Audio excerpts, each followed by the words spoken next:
મિત્રો રામ રામ ને સીતારામ બધાને તો બાપુ સીતારામ બધાને હાજર ન રાખી શુભકામના આપું છું।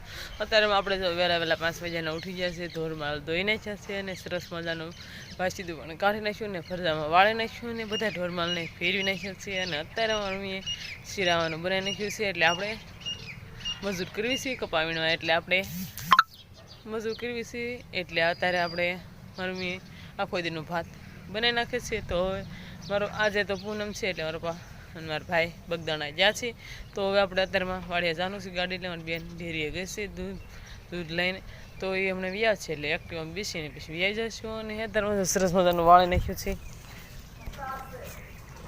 ગોપી બેન જો કપડાં ધોવે છે અને આપણે જો સરસ મજાના ભાત તૈયાર કરી નાખીશું, આખું દીનું ભાત કરી નાખ્યું બપોરનું જમવાનું।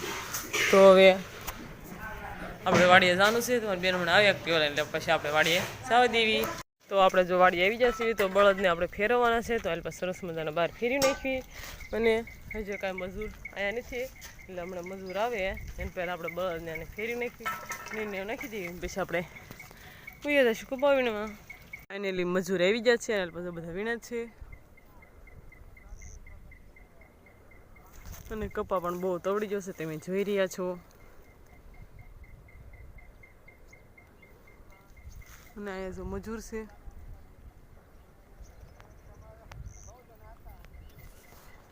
તો આપણે જો ક્યારના કપા વીણતા હતા ઘણો ખરો આપણે કપા વીણી નાખ્યો છે અને બહુ તવડી ગયો છે અને બધા જો મજૂર વીણે છે કપા।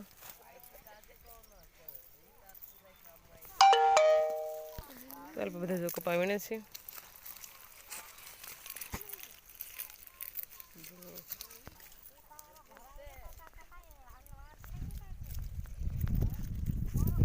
તો હવે જો જમવાનો ટાઈમ થઈ ગયો છે, તો આપણે જમવા આવીએ। જમવામાં જો સરસ મજાનું ટમેટાનું શાક છે અને આમાં જો સાઈઝ છે અને આ આપણે ઘઉંની રોટલી છે, આ બધા જમવા બેસી જશે અને મજૂર જોલપા જમે છે, અલ્પા બદામની છે, તો આપણે જમી લેવી।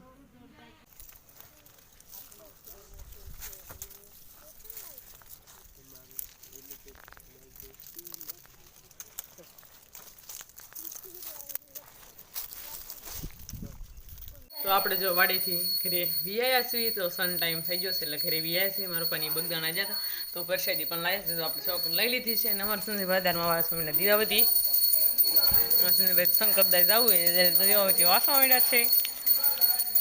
અમારા પપ્પાની જો પ્રસાદી લાવ્યા છે સરસ મજાની શેષ છે, આમાં જો ચોકલેટ ને એવું બધું શેષ સરસ મજાની પ્રસાદી। તો આજે કાંઈ રસોઈ બનાવવાની નથી, ખાલી લોટ બાંધવાનો છે, તો મને જો પ્રસાદી લઈ ખાવ છો। તો હવે આપણે